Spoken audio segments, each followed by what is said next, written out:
Millet Marvels, changing the way world eats by Tenali Double Horse.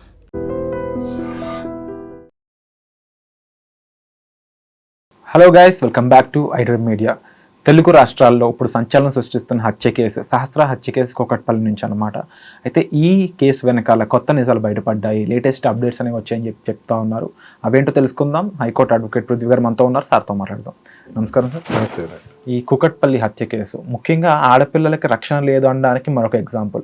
కొన్ని వేల example ఇవి కోర్టులో దాటుతాయా అనే విధంగా ఉంది. ఇక ఆడపిల్లని ఏ విధంగా కాపాడుకోవాలి? అయితే ఈ కేసులో కొత్తగా ఉన్న అప్డేట్స్ ఏంటి? మరి పేరెంట్స్కి మీరు ఏం చెప్తారు? విరాట్ ఇప్పుడు కొంచెం ఉన్నత స్థితిలో ఉన్న వ్యక్తులు, అంటే అబవ్ మిడిల్ క్లాస్లో ఉండే వ్యక్తులు, వాళ్ళ యొక్క పిల్లల్ని సంరక్షించడం కోసం అని చెప్పి ఒక వ్యక్తి ఎవరైనా సరే నిరంతరం కాపాడటం కోసం వెరిఫికేషన్ చేసుకుంటాం కానీ జరుగుతుంది. లోవర్ మిడిల్ క్లాస్ పీపుల్ ఎక్కడో ఊర్ల నుంచి వచ్చి ఇక్కడ బతుకు జీవనం గడుపుతూ ఏదో ఒక 4 రాళ్ళు వెనకేద్దాం అనుకునేటువంటి వాళ్ళకి మాత్రం రోజు రోజు పరిస్థితి అగమ్యగోచరంగా తయారవుతుంది. ఎట్లా అంటే ఇప్పుడు ఈ సహస్ర వాళ్ళ కుటుంబం కూడా అట్లాంటి కోణంలోకి చూడొచ్చు మనం. ఎక్కడో సంగారెడ్డి నుంచి వచ్చి ఇక్కడేదో అతను మెకానిక్ షెడ్ ఒకటి పెట్టుకున్నాడు, కృష్ణ అనే అతను, కృష్ణ రేణుక, ఇద్దరు భార్యాభర్తలు, ఇద్దరు జాబ్ హోల్డర్స్. అంటే ఇద్దరు సంపాదిస్తే కాస్త 4 రాళ్ళు వెనకేయచ్చు అనేటువంటి ఒక ఆలోచనతో సిటీలోకి వచ్చి ఇక్కడ జీవనం గడుపుతా వాళ్ళ పిల్లల్ని స్కూల్కి తీసుకొస్తూ ఉండేటప్పుడు ఒక్కొక్క రోజు ఏమంటే హాలిడేస్ వస్తూ ఉంటాయి. ఇప్పుడు హెవీ రెయిన్స్ వల్ల హాలిడేస్ రావటం, దానివల్ల ఆడపిల్లలు జాగ్రత్తగా ఇంట్లో ఉండమ్మా, తలుపు తీయకు అని చెప్పి వెళ్ళటం అంతవరకు చేయగలరు. కానీ దే వాంట్ ఎక్స్పెక్ట్ దట్ మానవ మృగాలే చుట్టూతో తిరుగుతున్నారనే విషయం ఏ తల్లిదండ్రులు ఎక్స్పెక్ట్ చేయరు. విరాట్ అభం శుభం ఎరిగినట్టు ఒక ఆడపిల్ల, 10 ఏళ్ల వయసు. 10 ఏళ్ల వయసు అనేసరికి 6th క్లాస్లోనో 7thలోనో ఉండేటువంటి వయసు అమ్మాయిది. ఇంట్లో ఉండి తలుపు తీయకుండా ఇంట్లో ఉండటం కూడా ప్రమాదం అని చెప్పేసేసి ఈ ఇన్సిడెంట్ బట్టి అర్థమవుతుంది.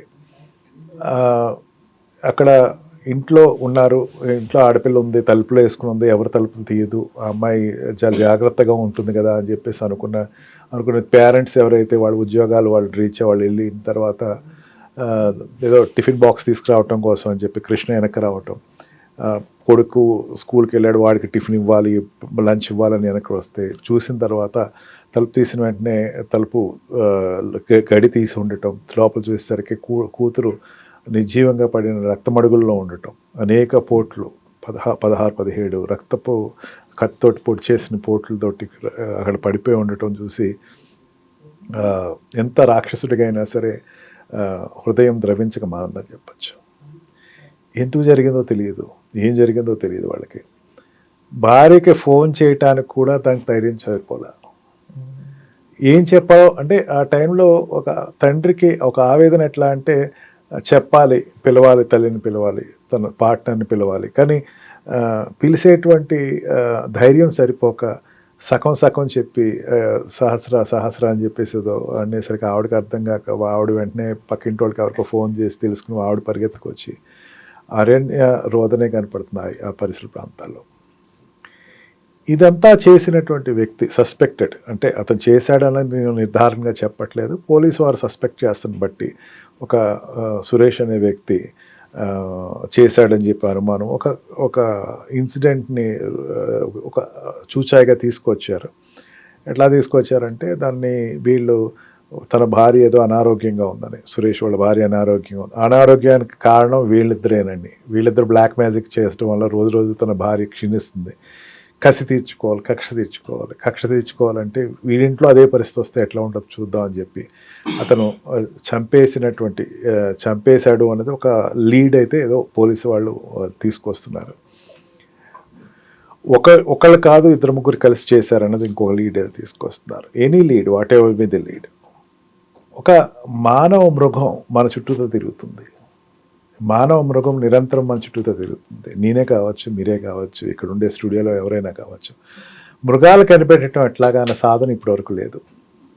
అందరూ బాగానే ఉంటారు, అందరూ కూడా చాలా బ్రహ్మాండంగా నటిస్తారు, అందరూ చాలా అద్భుతంగానే ఉంటారు. లోపల ఉండేటువంటి మృగాన్ని పట్టుకుంటాం చాలా అసాధ్యం. ఎంతవరకు పిల్లల్ని రక్షించగలరు విరాట్? ఇంతకన్నా రక్షణకి ఏం చేయలేరు వాళ్ళు. తల్లిదండ్రులు ఉద్యోగాలు చేయకుండా పిల్లలు ఇంట్లో అంటిపెట్టుకుని ఉండలేరు. ఒకరోజు సెలవు వచ్చింది కదా అని చెప్పేసి కూతుర్ని ఇంట్లో పెడితే తిరిగి వచ్చేసరికి శవం కింద కనపడతా ఉంటే ఆ తల్లిదండ్రులకి ఎంత అరణ్య రోదన ఉందో, ఎంత బాధాకరమైన విషయం, తీర్చలేని లోటు. ప్రతి పేరెంట్కి, సిటీలో ఉండేటువంటి ప్రతి పేరెంట్కి ఒక అనుమానం వస్తుంది, నా పిల్లలు ఇంట్లో సేఫా. అంటే ఇప్పుడున్న పేరెంట్స్ ఎవరైతే ఉన్నారో, తల్లిదండ్రులు ఏ కొనాన కూడా వాళ్ళ ఆడపిల్లలు భద్రంగా లేరు అని ప్రూవ్ చేసే ఒక కేసు ఇదని చెప్పొచ్చు. అంటే మరీ ముఖ్యంగా అన్ని రకాల హత్య కేసులు అయి ఉండొచ్చు, రేప్ కేసులు అయి ఉండొచ్చు, చూస్తూనే ఉన్నాం, ఇంకా వస్తూనే ఉన్నాయి. దీనికి సంబంధించి ఏ యాక్షన్ ఒక ఫుల్ స్టాప్ అవుతుంది అంటారు? కన్న తల్లిదండ్రులే దుర్మార్గం చేస్తున్నవి కొన్ని కేసులు అయితే, కుటుంబ సభ్యులు చేస్తున్నాయి కొంతమంది, ఫ్రెండ్స్ చేస్తున్నాయి కొంతమంది. ఆడపిల్ల రేపు ఉంటుందా, బతుకుతుందా, చచ్చిపోతుందా అనే అంత సిచ్యువేషన్కి వచ్చేస్తామంటే ఇక ఆ ఆడపిల్ల దగ్గర సెల్ఫ్ డిఫెన్స్ విద్య ఉండాల్సిన అవసరం వచ్చిందా? అలాంటి దానికి మరి ఎవరు ఫస్ట్ స్టెప్ అనేది తీసుకోవాలి? గవర్నమెంట్ నుంచి ఎలాంటి యాక్షన్స్ కావాలి? ఏం చెప్తారు దీనికి సంబంధించి? నేను చాలా క్లియర్గా, నాకు అవగాహన అవుతున్నంత వరకు నాకు ఏమనిపిస్తుంది అంటే, what you said is correct. ఆడపిల్ల కాదు, అబ్బాయిలు కాదు, చిన్నప్పటి నుంచి స్కూలింగ్లో ఉన్నప్పుడు ట్యూషన్ ఏదే రకంగా మీరు పంపిస్తున్నారో, సెల్ఫ్ డిఫెన్సెస్ క్లాసెస్ కూడా పంపించండి పిల్లల్ని. ఒక కరాటే నేర్పించండి, ఒక జూడో నేర్పించండి, ఒక యాక్టివిటీ ఒకటి నేర్పించండి, ఏదో యాక్టివిటీ. అంటే డ్యాన్స్ అండ్ ఇవి ఆ ఫైన్ ఆర్ట్స్ కాకుండా డిఫెన్సివ్ మెథడాలజీ నేర్పించండి. ఒకప్పుడు అని చెప్పేసి అంటున్నారు, ఒకప్పుడు పాపులేషన్ తక్కువ. మీరు చెప్పింది ఎంత చెప్పినా సరే ఒక 100 కోట్ల లోపల ఉన్నటువంటి పాపులేషన్, లేకపోతే 70 కోట్ల లోపల ఉన్న పాపులేషన్ టైంలో చెప్తున్నారు. మనం ఇప్పుడు ఉంది 140 కోట్ల మంది జనాభా మధ్యలో ఉన్నాం. ఒక స్క్వేర్ కిలోమీటర్స్కి 1000 మంది ఉండేటువంటి ప్రదేశాల్లో ఉన్నాం. దీంట్లో రోజు రోజుకి అనేకమైనటువంటి మార్పుల వల్ల, లేకపోతే అనేకమైనటువంటి హార్మోన్ డెఫిషియన్సీ వల్ల ప్రతివాడికి ఒక రకమైన క్రూరత్వం పెరిగిపోతుంది. అది మదోన్మాదం అనుకోవచ్చో, లేకపోతే ఇంకో ఏదైనా, దానికి ఏ పేరు పెట్టినా సరే మనిషి హాని చేయాలనేటువంటి ఉద్దేశం ప్రతి ఒక్కరికి పెరుగుతుంది. అది వయసు రీత్యా అన్నది కాదు, చిన్నపిల్లలు పెద్దవాళ్ళు అన్నది కాదు. నేను ఒక చిన్న ఇన్సిడెంట్ చెప్తాను విరాట్. నేను కోర్టుకి వెళ్తూ ఉంటే, చిన్న అవుట్స్కట్స్లో కానీ లేకపోతే సిటీలో ఉండేటువంటి క్రిమినల్ కోర్ట్స్కి వెళ్తూ ఉంటే, జనరల్గా ఏమవుతుందంటే పోక్సో కేసులు ఉంటాయి. పోక్సో కేసులు ఏమవుతుందంటే ఈ చిన్నపిల్లలకు సంబంధించిన అరాచకాలు, ఈ రకమైన అరాచకాలు, లేకపోతే మానభంగాలు కావచ్చు, వాళ్ళని సెక్షువల్ ఎక్స్ప్లాయిటేషన్ అంటారు.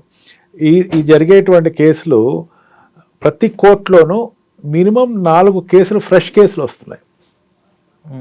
అంటే ఆ 4 మెజిస్ట్రేట్ ఏం చేస్తారంటే దిగిపోయి ఆవిడ పర్సనల్గా పిల్లల్ని పిలిచి సైకలాజికల్గా వాళ్ళు ఏం జరిగింది కనుక్కుంటారు. దాని ఇన్కెమేర్ ప్రొసీడింగ్స్ అంటారు. కోర్టులో చేయరు. ఒక టైం అన్నమాట. అంటే 11 నుంచి దగ్గర 1 గంట వరకు, లేకపోతే 11 నుంచి 2 వరకు వాళ్ళు ఆక్యుపై అయిపోతున్నారు. ప్రతి కోర్టులో ఇదే పరిస్థితి. చాలామంది నేను వెళ్ళిన తర్వాత ప్రతి కోర్టులో అడుగుతున్నాను, ఈ పోక్సో కేసు రోజు వస్తున్నాయండి అంటే, సార్ రోజు వస్తున్నాయి సార్ ఆల్మోస్ట్ ఆల్. అంటే ప్రతి మేజిస్ట్రేట్ కూడా రోజుకి 2-3 కేసులు పిల్లలు జరిగినటువంటి మానభంగాలకో, లేకపోతే వాళ్ళకి జరిగినటువంటి అసాంఘికమైనటువంటి చర్యలకి బలైపోయినటువంటి కేసులు ఆ మేజిస్ట్రేట్ దగ్గరికి వస్తున్నాయి. అంటే అట్లాగే ఉండేటువంటి హైదరాబాద్ సిటీలో కానీ, రూరల్ ఏరియాస్లో కానీ ఎన్ని కోర్టులు ఉన్నాయి, ఎన్ని స్టేషన్స్ ఉన్నాయి, ఎన్ని పోలీస్ స్టేషన్స్ ఉన్నాయి, అన్ని చోట్ల ఇవి డిపాజిట్ అవుతున్నాయంటే ఇది చాలా తస్మాత్ జాగ్రత్త. ఈజీగా అయితే తీసుకోకండి. బయట పరిస్థితి బాగోలేదు. ఆడపిల్లలే కాదు విరాట్, మగపిల్లలు కూడా అదే పరిస్థితి. నిజంగా ఈ మానవ మృగం ఎవరైతే చంపేసి ఉన్నారో అతనికి ఏదో అమ్మాయిని ఏదో చేయాలని ఉద్దేశం కాదు, చంపేయాలి. ఆ అమ్మాయి స్కూల్కి వెళ్ళి అబ్బాయి ఉన్నా సరే చంపేసేవాడేమో. చంపటం ముఖ్యం.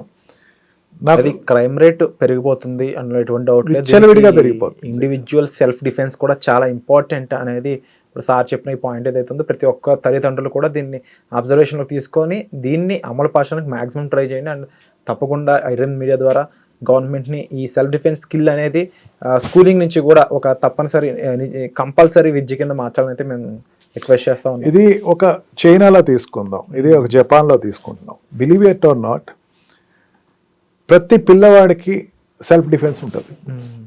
ప్రతి పిల్లవాడికి కరాటే నేర్పుతారు, కున్ఫూ నేర్పుతారు, మార్షల్ ఆర్ట్స్ నేర్పుతారు. ఇండియన్లోకి వచ్చేసరికి ప్రతి 100 మందిలో ఒకటి నేర్చుకుంటే గొప్ప. వాడు చదివేయాలి, ఏదో ఉద్ధరించేయాలి. సెల్ఫ్ డిఫెన్స్ కాదు వాళ్ళకి కావాల్సింది, ఇది తగ్గాలి. అండ్ డెఫినెట్లీ ఆ అవేర్నెస్ అనేది ప్రతి ఒక్కరికి రావాలనేది మా ముఖ్య ఉద్దేశం. అండ్ ఈ ఎపిసోడ్ నచ్చినట్లయితే తప్పకుండా లైక్ చేయండి, షేర్ చేయండి, సబ్స్క్రైబ్ చేసుకుని వచ్చే ఎపిసోడ్లో మళ్ళీ కలుద్దాం. Thank you so much. Thank you. And for more videos, Please subscribe to iDream. Please subscribe to iDream. Please subscribe iDream. And please subscribe to iDream. For more videos, subscribe to iDream. please like, share and subscribe to the channel. Congratulations, iDream. Subscribe to iDream. Subscribe to iDream.